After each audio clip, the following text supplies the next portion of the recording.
Hello students, कैसे हो आप सब लोग। काफ़ी दिनों बाद बेटा हम लोग मिल रहे हैं। गुजसेट के पेपर्स जो है वो आप सॉल्व कर रहे होंगे। अब यहाँ पर आज हम लोग जो है ना वो अपनी आइडियल क्वेश्चन बैंक की सीरीज को आगे बढ़ाने वाले हैं। तो वहाँ पर हमने चैप्टर 1 और 2 कंप्लीट कर लिया हुआ है, लेकिन आज हम लोग फिजिकल केमिस्ट्री ऑलमोस्ट पूरा करने का ट्राई कर रहे हैं, जिसके अंदर सबसे पहला चैप्टर है हमारे पास इलेक्ट्रोकेमिस्ट्री। तो हम लोग जो है वो जल्दी से स्टार्ट करते हैं, टाइम वेस्ट नहीं करेंगे। लेकिन जो जो स्टूडेंट्स यहाँ पर पहली बार आ रहे हो बेटा, आप वीडियो को देखो, प्लीज़ सब्सक्राइब द चैनल और अपने फ्रेंड्स के साथ शेयर कीजिए, क्योंकि मैक्सिमम प्रोबेबिलिटी है कि इसके अंदर से इसके जैसे ही इस टाइप के क्वेश्चंस आपके गुडसेट में ना आ जाए। तो वो अगर आ जाता है तो बहुत ही अच्छा रहेगा आपकी प्रिपरेशन के लिए। चलिए स्टार्ट करते हैं। सबसे पहला हमारा क्वेश्चन है कि which solution is filled in a salt bridge, बराबर है। तो आप देख रहे हैं कि एकदम पप्पू जैसा क्वेश्चन है यहाँ पर इन्होंने पूछा हुआ। देखो, सॉल्ट ब्रिज के अंदर जो सॉल्यूशन भरा जाता है ना, सबसे पहली बात सुनो, उसके अंदर पोटेशियम क्लोराइड, तो चलो आंसर टिक कर दिया कि भाई ए आएगा। आपने आंसर टिक कर दिया, बराबर है, KCl आएगा। लेकिन सही चीज़ आपको मालूम होनी चाहिए, जैसे कि यहाँ पर KCl भी आ सकता था, पोटेशियम नाइट्रेट भी आ सकता था, एमोनियम नाइट्रेट भी आ सकता है, NH4NO3। तो ये सब में खास बात क्या है बेटा, इस सब में खास बात ये है कि इन सारे के सारे कंपाउंड के अंदर कैटायन और एनायन की आयनिक मोबिलिटी सेम होती है। आयनिक मोबिलिटी सेम होने का मतलब जितना तेज K प्लस जाता है उतना ही तेज Cl माइनस आता है, बराबर। तो आयन आयन सॉल्यूशन के अंदर जब आयन्स मूव करेंगे तो उनकी आयनिक मोबिलिटी सेम होनी चाहिए, वही सॉल्यूशन यहाँ पर भरेंगे हम लोग। ना CuSO4, ना ZnSO4, ना HCl। सही आंसर है KCl, बराबर। चलो ठीक है, अब हम लोग आगे मूव करेंगे नेक्स्ट क्वेश्चन के अंदर। तो फटाफट जाएंगे हम लोग नेक्स्ट क्वेश्चन के अंदर, जिसका है 49। Which reaction occurs at cathode in a given cell. अब देखो, सबसे पहली बात कि जो आपको सेल रिएक्शन दिया है वो कौन सा है, रेडॉक्स रिएक्शन है। रेडॉक्स रिएक्शन में से कैथोड पे क्या होता है, कैथोड पे होता है रिडक्शन। तो आपके दिमाग में ये आना चाहिए कि यहाँ पर कॉपर का जो ऑक्सीडेशन नंबर है वो 0 है, यहाँ पर +2 है, तो इंक्रीजिंग ऑक्सीडेशन नंबर का मतलब है ऑक्सीडेशन। और Ag प्लस से यहाँ पर हो रहा है Ag, यानी कि ये हो जाएगा रिडक्शन। तो बहुत ही सिंपल सी बात है कि Ag+1 जो है, Ag+1 plus electron gives Ag। आप दोनों इक्वेशन लिख ही लो भाई। कॉपर जो होता है वो देता है Cu+2 electron, reaction occurs at anode, जिसको हम लोग कहेंगे ऑक्सीडेशन। कैथोड पे हमेशा होता है रिडक्शन, तो Ag+ plus electron gives Ag, बराबर। इस तरह से इसका आंसर निकाल लोगे आप। चलो ठीक है, moving on the next question.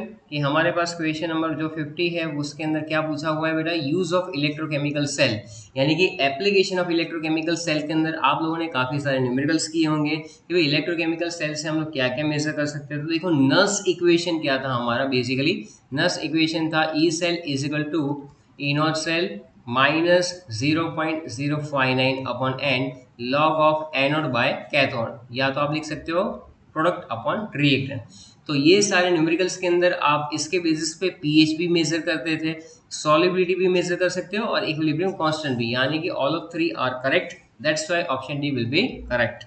चलो moving on next question.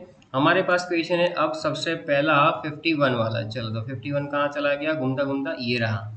Show the anodic reaction of electrolysis of molten NaCl। बहुत ही पप्पू जैसा क्वेश्चन है भाई। NaCl का जब मोल्टन केस हो तो वो डिसोसिएट होता है Na प्लस और Cl माइनस, नमक नमक नमक और कुछ नहीं। इसके अंदर कैथोड जो है उसके ऊपर क्या रिएक्शन होगा, तो Na plus plus electron it gives Na। किसका पूछा हुआ है, एनोडिक पूछा हुआ है, नो प्रॉब्लम। एनोड पे क्या कर लेंगे हम लोग, Cl माइनस है, इसको 1/2 Cl2 plus electron, so that is anodic equation, that is oxidation. तो आई होप आप लोगों को मज़ा आ रहा होगा, enjoy your self with this channel. तो 51 के अंदर हमारा आंसर है बेटा डी। चलो moving on next question. Next question के अंदर हम लोग जाएंगे धीरे धीरे, क्योंकि जल्दी से स्क्रॉल हो जाता है। चलो तो नेक्स्ट क्वेश्चन के अंदर हमारे पास कौन सा है, वी है 52। विच statement is correct about uses of electrolysis. क्या वो प्रिपरेशन के अंदर, हाँ तो देखो सारे के सारे जो है उसमें से आपको ढूंढना है कि भी कौन सा सही है। तो देखो बेटा, आपने जितना भी पढ़ा होगा NaCl का, अभी अभी मैंने इक्वेशन लिखा तो क्या लिखा है, Na plus plus electron gives Na, यानी बनाया ना सोडियम। प्रिपरेशन ऑफ मेटल सही है, ये ऑप्शन बिल्कुल सही जा रहा है। Commercial production of NaOH and KOH, yes, but obviously ये हमने S ब्लॉक में भी सीखा था कि भाई NaOH की प्रिपरेशन कैसे करते हैं। फेरेडे लॉ के हिसाब से हमने 10th में भी पढ़ा था और 12th में भी पढ़ा हुआ कि इलेक्ट्रोप्लेटिंग ऑफ द मैटर, इसलिए हमारा ऑप्शन जो डी है वो बिल्कुल सही जा रहा है। चलो नेक्स्ट क्वेश्चन पे मूव करेंगे हम लोग। नेक्स्ट क्वेश्चन हमारे पास है 53। तो 53 के अंदर क्या है, product obtain at anode and cathode respectively blank and blank when electrolysis of concentrated NaCl solution. अब ध्यान से देखो, जब कभी भी कॉन्सेंट्रेटेड NaCl सॉल्यूशन की बात आती है तो आपके सामने दो सवाल आते हैं कि कॉन्सेंट्रेटेड के अंदर क्या होगा, पानी भी होगा। पानी होगा यानी कि क्या होगा, तो सॉल्यूशन में आपके पास Na plus H plus Cl minus और OH माइनस, ये सारे के सारे आयंस रहेंगे। अब यहाँ पर मजे की बात ये है कि यहाँ पर एनोड पे जो इक्वेशन आपने लिखा था वही इक्वेशन यहाँ पर भी होगा। कौन सा, क्लोराइड आयन जो है वो क्लोरीन गैस रिलीज करेगा एलोंग विद इलेक्ट्रॉन, ये तो होगा ही होगा, क्योंकि जो एनायन है उसके अंदर क्लोराइड का डिस्चार्ज पोटेंशियल कम है तो वो डिस्चार्ज हो जाएगा और वो क्लोरीन गैस दे देगा। लेकिन Na प्लस ऐसा कुछ भी नहीं करेगा। Na प्लस जो है वो सॉल्यूशन में ही रहेगा, वहां पर सामने पानी का जो है कैथोड पे रिडक्शन हो जाएगा। तो रिडक्शन का मतलब है चलो मैंने पानी ले लिया, इलेक्ट्रॉन का गेन करवा लिया, that is 2H2 plus 2 mole of electron, और यहाँ पर लिखेंगे हम लोग H2 प्लस 2OH माइनस। इसका मतलब कैथोड पे हाइड्रोजन गैस, एनोड पे क्लोरीन गैस। पूछा कैसे है, एनोड और कैथोड। तो ध्यान रखना है यहाँ पर आप लोगों को भी कि भाई एनोड कैथोड रिस्पेक्टिवली पूछा हुआ है कि कैथोड एनोड पूछा हुआ है। एनोड कैथोड होगा तो क्लोरीन एंड हाइड्रोजन गैस आ जाएगा। चलो ठीक है, मूविंग ऑन नेक्स्ट क्वेश्चन। तो अब आप देख सकते हो कि आगे क्वेश्चन हमारा कौन सा चल रहा है। 53 वाले क्वेश्चन पे हम लोग आ चुके थे, अब आए 54 पे। What is the quantity of electricity when 1 ampere current is pass for 1 second. देखो Q is equal to IT, आप सब जानते हो। 1 एम्पियर है, 1 सेकंड के लिए पास करेंगे तो 1 एम्पियर करेंगे और सेकंड भी मल्टीप्लाई हो जाएगा। क्या आना चाहिए 54 के अंदर, आंसर बहुत ही सिंपल है, 1 कूलम आ जाएगा, क्योंकि Q जो आपका है Q is equal to I into T. I हो गया आपका 1 एम्पियर और टी हो गया आपका सेकंड, तो ये बन जाएगा कूलम। चलो option C is the correct answer. Moving fast, बहुत ही इजी क्वेश्चन है तो हम लोग जल्दी से आगे बढ़ेंगे बेटा। क्वेश्चन नंबर है नेक्स्ट हमारा कौन सा, तो ये रहा क्वेश्चन आपके सामने 55। Cell potential of the cell at equilibrium is. देखो सेल पोटेंशियल जो है इक्विलिब्रियम में कितना होता है, ई सेल। आप ही बताओ कितना लेते हो 55 के अंदर, आंसर क्या आना चाहिए, बहुत ही इजी है, ये तो बी ही लेते हैं ना। देखो याद रखना है कॉन्सेंट्रेशन सेल के अंदर, मैं यहाँ पे लिख ही लेता हूँ, कॉन्सेंट्रेशन सेल का क्वेश्चन आवे तो आपको ई नॉट सेल जो है वो 0 लेना है। क्यों, क्योंकि इलेक्ट्रॉन्स आर सेम और यहाँ पर आयन का कॉन्सेंट्रेशन सेम हो जाता है, यानी कि जब बात आएगी इक्विलिब्रियम की तो आपको क्या याद रखना है कि E cell will be 0। Understand, so that's how you have to, ये सारी ट्रिक्स अगर आप यूज कर लेते हो तो बहुत ही फायदा रहेगा। Moving on to next question. Question हमारे सामने है 56 वाला। तो in a Daniell cell which incident does not occur. बहुत ही सिंपल सी बातें हैं भैया। देखो मैं तुम्हें सिखा देता हूँ कि लोन और आरआरसीपी का कंसेप्ट है। Left hand side oxidation occurs at anode and negative terminal, ये आपका लेफ्ट हैंड साइड वाले बीकर में होगा। राइट हैंड साइड होगा रिडक्शन और वो कैथोड और वो पॉजिटिव टर्मिनल होगा। ठीक है, अब हमें मालूम है कि आफ्टर द एक्सपेरिमेंट जब हमने देखा था तो उसके अंदर किसका वेट डिक्रीज हो रहा था, जिंक का वेट डिक्रीज होता है, सामने कॉपर का वेट इंक्रीज होता है, क्योंकि कॉपर +2 जो है वो वहां पर इलेक्ट्रॉन गेन करके डिपॉजिट हो जाएगा। तो इसने पूछा does not occur. Increase the weight of copper, ये है true. Increase the weight of zinc, that is false. बराबर, no colour change ZnSO4 solution, true. No colour change CuSO4, ये सारे के सारे सही है। सिर्फ कौन सा ऑप्शन जो है हमारा 56 के अंदर, बी ऑप्शन, बराबर है, वो हमारा यहाँ पर रहेगा बिल्कुल सही। चलो अब आगे बढ़ेंगे भैया फटाफट। तो नेक्स्ट क्वेश्चन हमारे सामने है, next question 57। If unknown electrode is on the right hand side and hydrogen gas electrode on the left hand side, then hydrogen gas electrode react as. अब आप खुद ही सोचो, जनरली मैंने अभी अभी बोला आपको कि भाई लोन और आरआरसीपी, क्या सिखाया, लोन और आरआरसीपी। तो यहाँ पर क्या बोल दिया, unknown electrode right hand side पे है, तो राइट हैंड साइड पे तो क्या होता है, कैथोड होता है, कैथोड होता है, और कैथोड पे क्या हो जाता है, कैथोड एक पॉजिटिव टर्मिनल है। उसने पूछा कि भाई and hydrogen gas on the left hand side, बराबर है, हाइड्रोजन गैस कहाँ पे रखा है, लेफ्ट हैंड साइड में। तो यहाँ पर अगर हाइड्रोजन गैस है तो वो क्या बनेगा, ए फॉर एनोड, वो एनोड बनेगा भाई। एनोड यानी यहाँ पर एन लिखा है वो तो नेगेटिव टर्मिनल भी हो जाएगा, माइनस नेगेटिव टर्मिनल। तो बहुत ही सिंपल सी बात है, नेगेटिव भी है बराबर और एनोड भी है, तो 2 and 4 2 और 4 ये दोनों सही हो गए ना। तो 2 और 4 कौन से ऑप्शन में दिया हुआ है आप लोगों को? ऑप्शन नंबर सी में दे रखा है, तो सी ऑप्शन आपका बिल्कुल सही जा रहा है यहाँ से। चलो ठीक है, तो वो देखो छोटी छोटी ट्रिक्स है, उससे ये क्वेश्चन बैंक के आंसर्स जो है बहुत ही इजीली सॉल्व हो रहे हैं, तो it is very easy. Now we are moving on the next question. कहाँ पर पहुँच चुके थे हम लोग? चलो देख लेते हैं।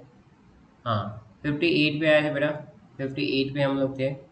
चलो 58 पे क्या पूछा है? Which instrument use to measure the electrical resistance. तो रेजिस्टेंस को मेजर करने के लिए कौन सा इंस्ट्रूमेंट यूजफुल है? बताओ जल्दी से। व्हिस्टन ब्रिज रेजिस्टेंस, जो आप फिजिक्स में भी पढ़ते हो। सी, बराबर है। चलो नेक्स्ट क्वेश्चन पे जाएंगे हम लोग। 58 पे आ गए, एक मिनट। हाँ 58 था ना ये। चलो 58 के बाद कौन सा आ जाएगा? This is 58, now we have 59। Which scientist give the equation, which scientist give the equation, कौन किसने इक्वेशन दिया था भाई? ये पढ़ो नहीं ना इक्वेशन तो भी आ जाता है, क्योंकि पूरे इलेक्ट्रोकेमिस्ट्री में एक ही है। इसने इक्वेशन दिया था, showing the relation between the potential of the electrochemical cell and concentration of the solution.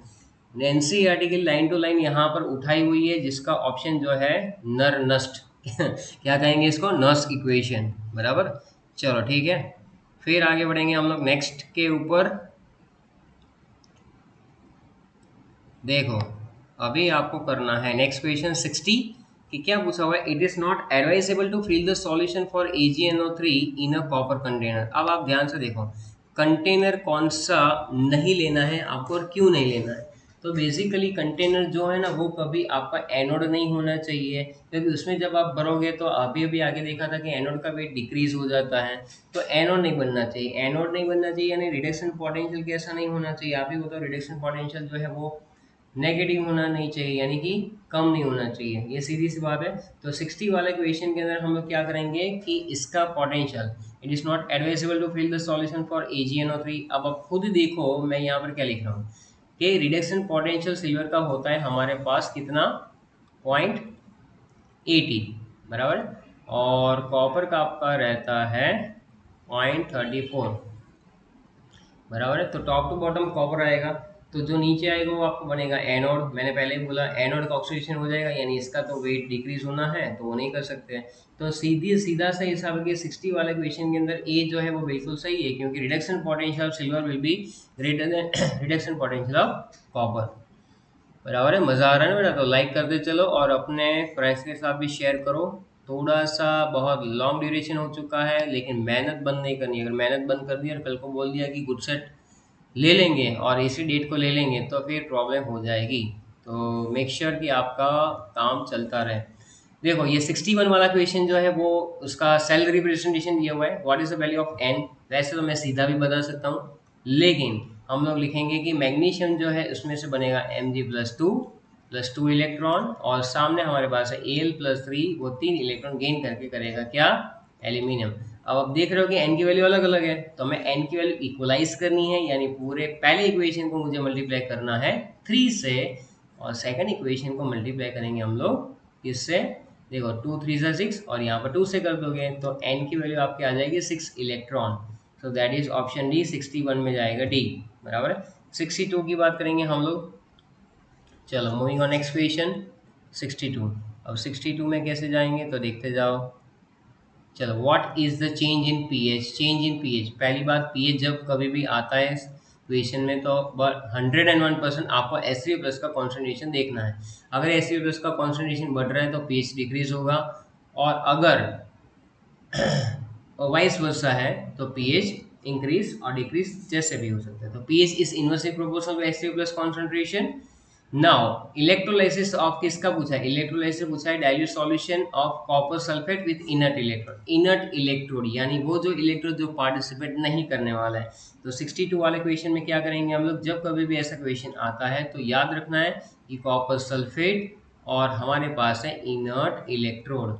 Inert electrode होगा बेटा तब कैथोड पे कैसा वहां पर इक्वेशन आएगा कि जो कॉपर के आयंस होते हैं वो इलेक्ट्रॉन्स को गेन करके कॉपर में कन्वर्ट हो जाएंगे, और एनोड पे किसका हो जाएगा? पानी का। तो पानी में H2O gives 2H plus plus 2 electron plus 1/2 O2, ये है कहानी। बराबर। अब आप देखोगे सॉल्यूशन में H प्लस बढ़ रहा है क्योंकि H2O में से H प्लस डिसोसिएट हो रहा है, यानी कि आपके पास जो भी बीकर होगा उसके अंदर क्या होगा बेटा, H प्लस का कॉन्सेंट्रेशन बढ़ेगा। मैंने अभी अभी बताया कि H प्लस का कॉन्सेंट्रेशन अगर बढ़ जाता है तो पीएच क्या हो जाना चाहिए, डिक्रीज हो जाना चाहिए, and that's why it is option B. चलो moving on to next question. तो ये जो है आगे हम लोग कर रहे हैं कौन सा क्वेश्चन, 63 वाला। चलो देखो जरा ध्यान से, 63 वाले में क्या पूछा हुआ है, गैल्वेनिक सेल के अंदर who transfer the negative charge. अब चार्ज तो मैं या तो तुम तो ट्रांसफर करते नहीं हो गैल्वेनिक सेल के अंदर, बराबर है।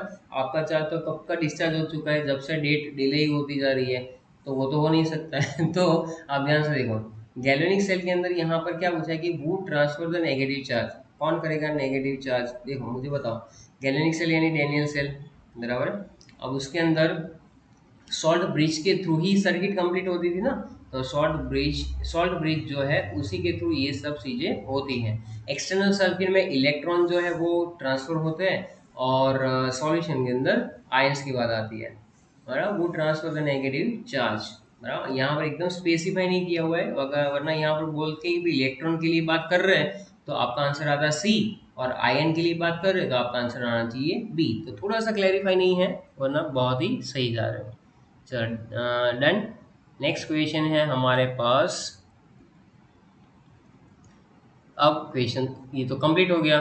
अब क्या बचा हमारे पास, केमिकल काइनेटिक्स। चलो तो केमिकल काइनेटिक्स स्टार्ट कर देते हैं। केमिकल काइनेटिक्स के अंदर आपके पास क्या क्या नॉलेज होना चाहिए, देखो आपके पास होना चाहिए सबसे पहले छोटी छोटी डेफिनेशन, ऑर्डर ऑफ रिएक्शन है, रेट ऑफ रिएक्शन है, बड़ा मॉलिक्युलरिटी है, then you have knowledge about the zero order and first order equation. बस इतना हो गया, बहुत है।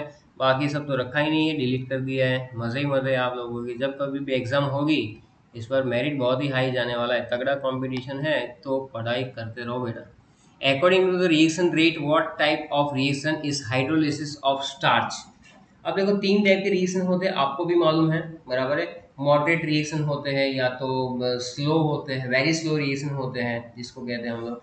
अब हाइड्रोलिसिस ऑफ स्टार्च अगर हमें यहाँ पर पूछ लिया हुआ है, तो ये मिडल फास्ट रिएक्शन का मतलब है moderate reaction, so that is the C, moderate reaction कह सकते हैं हम लोग, बराबर है। चलो, ना बहुत ज़्यादा फास्ट ना बहुत ज़्यादा स्लो।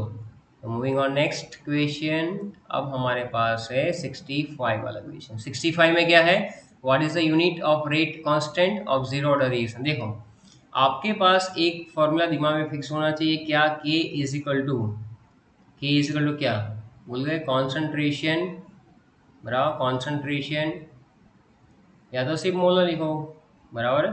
क्या लिखोगे बोलो, क्या के की वैल्यू क्या आएगी यहाँ पर, व्हाट इज के, क्या बोला, क्या उसका मेन इक्वेशन कौन सा आएगा 65 का, आप देख सकते हो कॉन्सेंट्रेशन के पावर में 1 माइनस एन और टाइम इनवर्स, बराबर टाइम इनवर्स।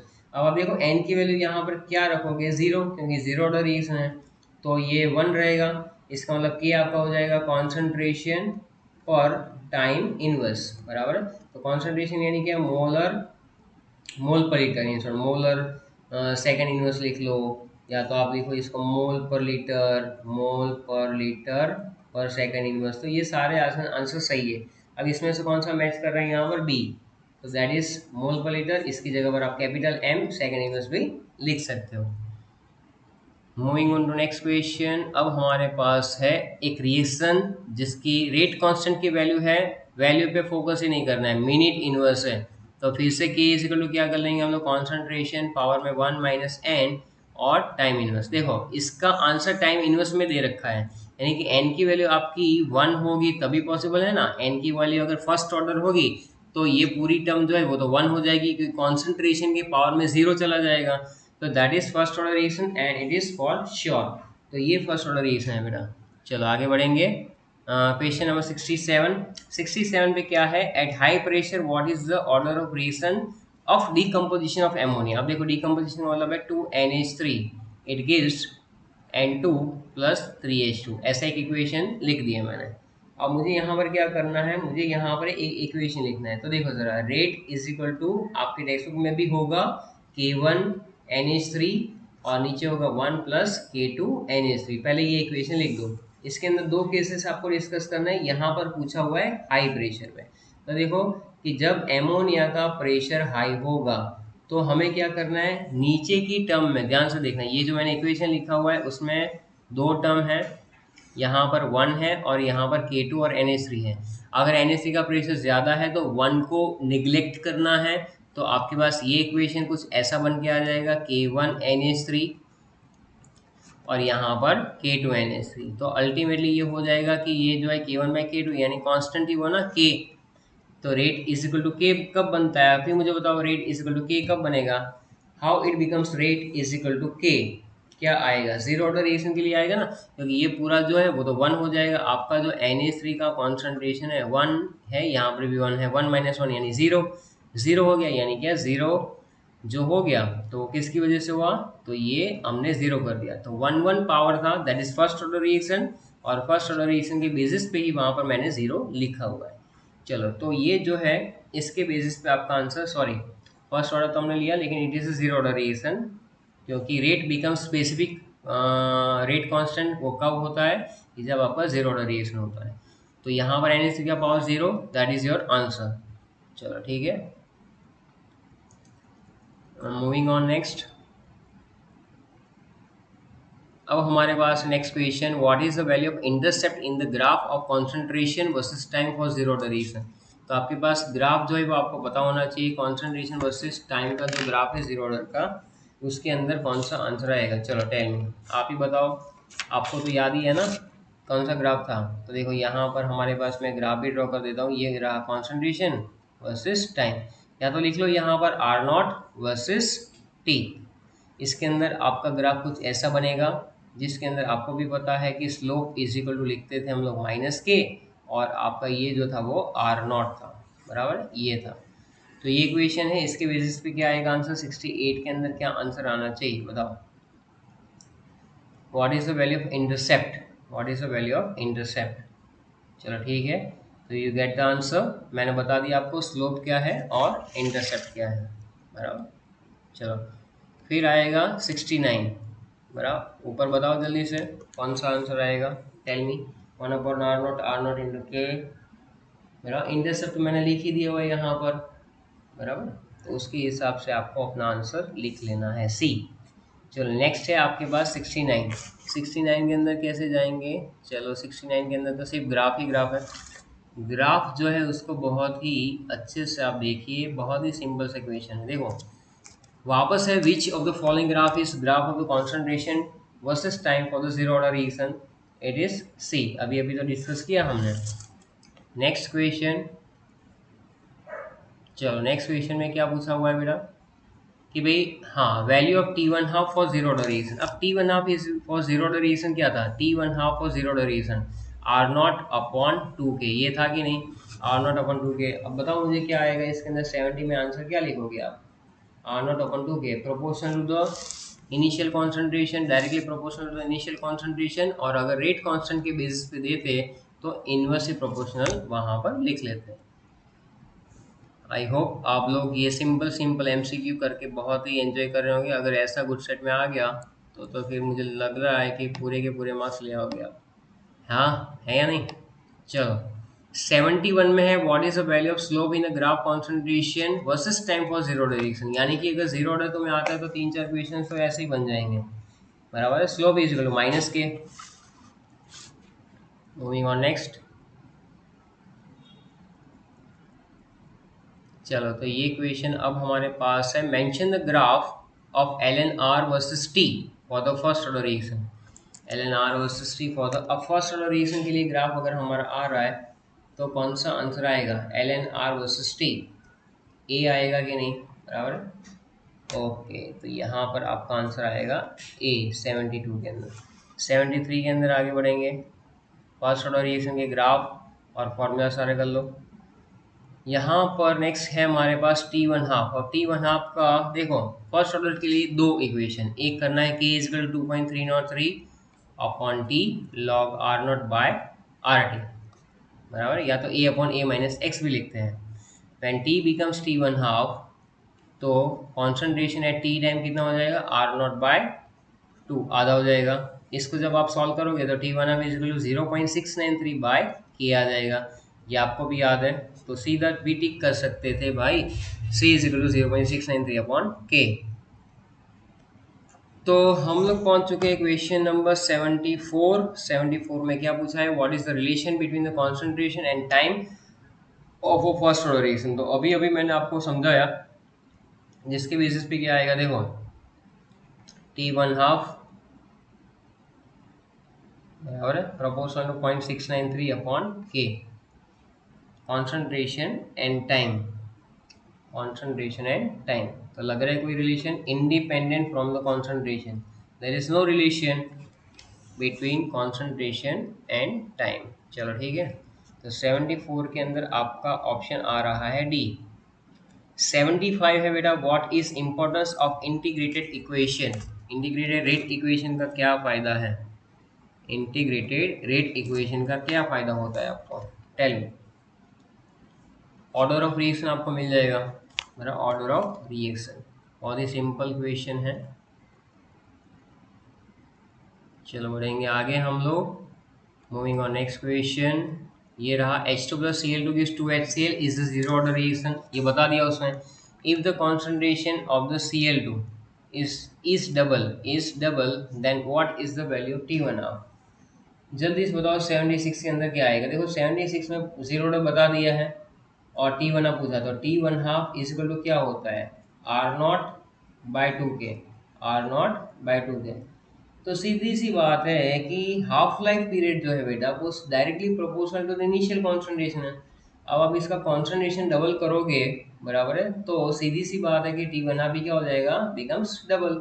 ठीक है, चलो मूविंग ऑन नेक्स्ट, 77 पे जा रहे हैं हम लोग। के इज इक्वल टू, तो यहाँ पर सबसे पहले आपको ढूंढना है रिएक्टेंट का कॉन्सेंट्रेशन बराबर है। तो चलिए लगा लीजिए इसके अंदर अपना फॉर्मूला, चलो फटाफट काम कीजिए और थोड़ा सा खुद भी गिनिए। हैं बैठे बैठे मैं ही गिनता रहूँ क्या, आपको जल्द से करना है। Rate constant of a zero order reaction निकालो, चलो भाई।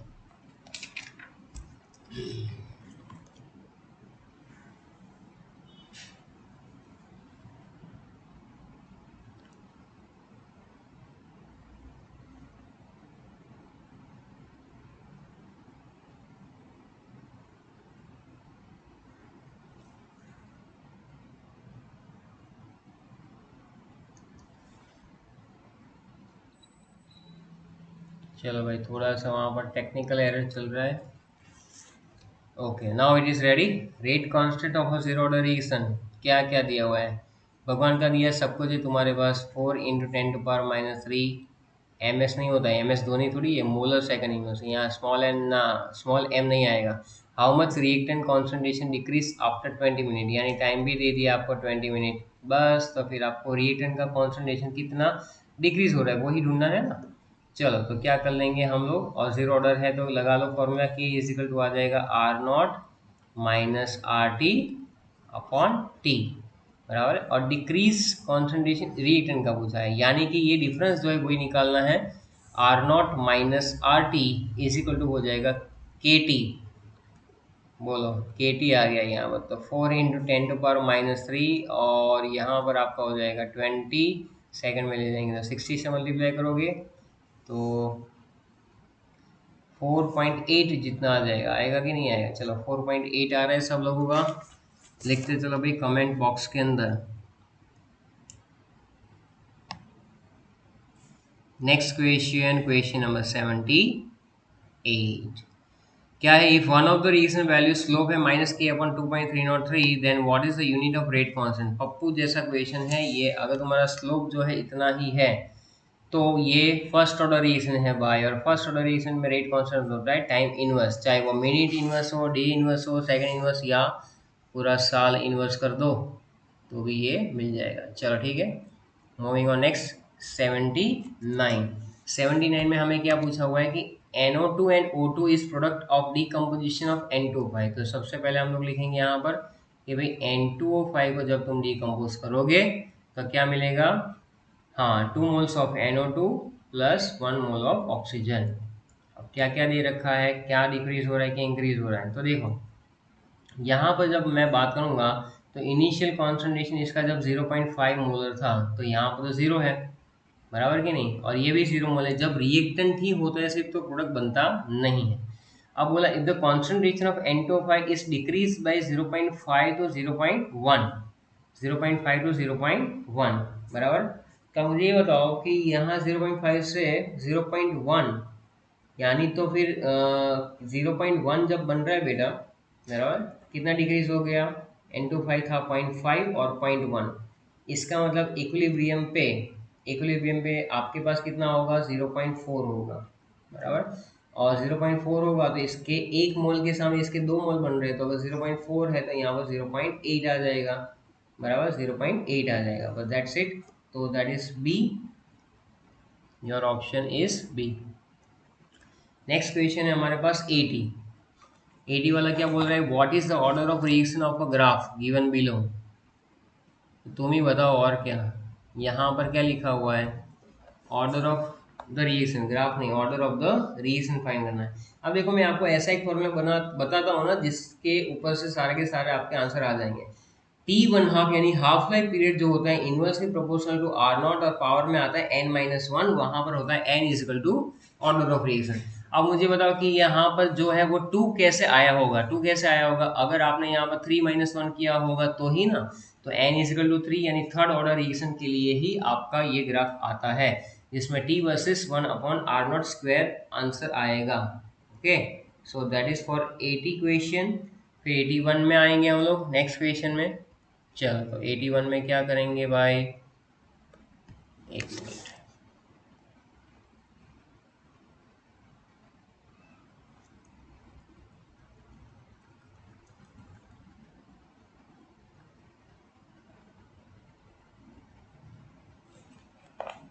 थोड़ा सा ज़्यादा ऊपर आ गया,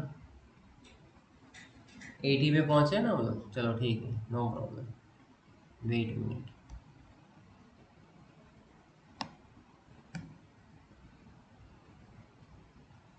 हाँ फिर सरफेस केमिस्ट्री भी करना है भाई, सो मत जाना, बैठना।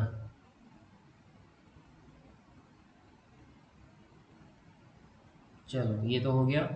नेक्स्ट क्वेश्चन है हमारा 81। Reaction rate is depend on, reaction rate किसके ऊपर डिपेंड करेगा, आप खुद बताओ, रिएक्शन रेट जो है किसके ऊपर डिपेंड करता है, क्वांटिटी ऑफ द रिएक्टेंट के ऊपर, तो ही पता चलेगा ना, कॉन्सेंट्रेशन अपन टाइम कितना चेंज होता है। रिएक्टेंट नहीं होगा तो क्या हवा लेकर करोगे, मास ऑफ रिएक्टेंट नहीं आएगा, क्वांटिटी आ भाई। चलो नेक्स्ट है हमारे पास question number 82। Which statement is true about the zero order reaction, zero order reaction के लिए क्या क्या बोला हुआ है, reaction which does not form the product, बराबर है, then we have reaction occurs at zero kelvin temperature, बराबर। तो सही ढूंढना है तो गलत सही करते जाओ, अपने आप पता चल जाएगा। ये फॉल्स है, ये भी फॉल्स है, क्योंकि आपका हो जाएगा -dr/dt इज इक्वल टू के, क्योंकि आप देखो रिएक्टेंट टू प्रोडक्ट आप ऐसे लिखते हो, फिर कैसे लिखते हो, एक बार लिखते हो रेट इज इक्वल -dr/dt, और एक आप लिखते हो रेट इज इक्वल टू के और आर के पावर में हो जाता है जीरो, बस। तो आर के पावर में जीरो, तो ये हो जाएगा -dr/dt is equal to what, K, that's it. तो इसके बेसिस पे rate of reaction is equal to rate constant आता है, जिसको कहते हैं specific rate constant, yes, that is your answer. Next question 83। चलो 83 पे आ गए हम लोग। 83 में क्या बोला हुआ है बेटा, which of the following statement is true about the elementary, elementary reaction का मतलब है single step reaction, elementary reaction का मतलब है सिंगल स्टेप रिएक्शन, और नॉन एलिमेंट्री का मतलब है मोर देन वन स्टेप, बराबर। तो 83 के अंदर जब हम लोग एलिमेंट्री कहेंगे तो order of reaction is zero, ये तो नहीं हो सकता है। मॉलिक्युलरिटी भी यूनिमॉलिक्यूलर बायोमॉलिक्यूलर होता है तो ये भी नहीं। Order of reaction is one, नहीं ऐसा नहीं है, तो इसके अंदर तो दिया नहीं है मेरा, elementary reaction single step reaction है, बराबर। तो 83 के अंदर नन ऑफ द एबो आएगा, नन ऑफ द एबो, क्योंकि याद रखना है आपको, एलिमेंट्री रिएक्शन का मैंने मतलब बता दिया आपको कि सिंगल स्टेप रिएक्शन है। दूसरी बात, ऑर्डर ऑफ रिएक्शन और मॉलिक्युलरिटी सेम होता है, order of reaction is equal to molecularity, तो ऐसा तो कहीं पर है नहीं। 83 वाला क्वेश्चन कंप्लीट। चलो नेक्स्ट मूविंग ऑन। क्या करेंगे अब हम लोग करेंगे नेक्स्ट क्वेश्चन जिसके अंदर है 84। If the rate of reaction and rate constant is same, अगर रेट ऑफ रिएक्शन और रेट कांस्टेंट अगर सेम होता है then what is the rate of reaction. ये भी अभी आगे आ चुका है, जल्दी से बताओ। जीरो ऑर्डर रिएक्शन बराबर है, zero order reaction will be the correct answer. Next question 85। 85 पे आ चुके हैं हम लोग। 85 में क्या पूछा हुआ है भाई, in the first order reaction ये दिया हुआ है concentration 0.5 molar, concentration initial concentration बस, और रेट ऑफ रिएक्शन है 1.5 10 to power minus 2 mole per litre, mole per litre. Then what is the rate constant of the reaction. तो 85 में करना क्या है, 85 में क्या कर लोगे, बहुत ही सिंपल सी बात है कि रेट इज इक्वल टू क्या लिखेंगे हम लोग, के और आर के पावर में 1, तो ही ये फर्स्ट ऑर्डर रिएक्शन होगा। तो के को सब्जेक्ट बनाओगे तो क्या आ जाएगा, रेट अपॉन आर, बरा आर नॉट ले लो, आर नॉट ही होगा ना इनिशियल कॉन्सेंट्रेशन। तो रेट कितना दे दिया उसने, 1.5 इंटू 10 टू पावर माइनस 2, और नीचे हमारे पास 0.5। तो ये जो है ये आंसर आपका आना चाहिए 3 आना चाहिए, विच इज नियर टू 2.5। तो ये ऑप्शन सी बन रहा है बराबर, ऑप्शन सी। चलो तो यहाँ पर एक एग्जैक्ट आंसर नहीं दिया हुआ बेटा, तो कैलकुलेट कर लो एक बार और फिर मुझे बताओ। 1.5 इंटू 10 पावर माइनस 2,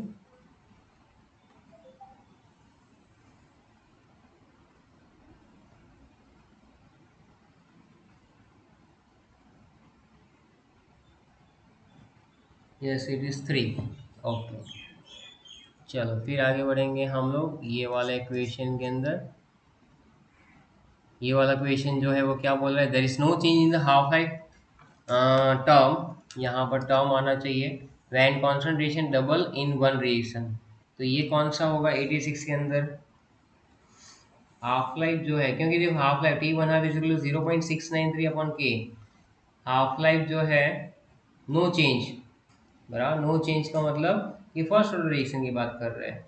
तो फर्स्ट ऑर्डर रिएक्शन में ही ऐसा होगा बी, जहाँ पर डिपेंडेंसी है ही नहीं, आप चेंज करो कॉन्सेंट्रेशन या ना चेंज करो। What is order of reaction when value of the slope in the graph concentration, जिसमें आपका नेगेटिव आता है, बराबर है। तो 87 में हमने सीखा था अभी सी। मूविंग ऑन नेक्स्ट क्वेश्चन, चलो तो यहाँ तक जो है हमने क्वेश्चंस कंप्लीट कर लिए हुए बेटा। अब आगे करेंगे surface chemistry, no not an issue, तो हम लोग सरफेस केमिस्ट्री लाइव कर लेंगे क्योंकि यहाँ तक के क्वेश्चंस जो है वो हमने कंप्लीट कर लिए हुए हैं। Thank you very much.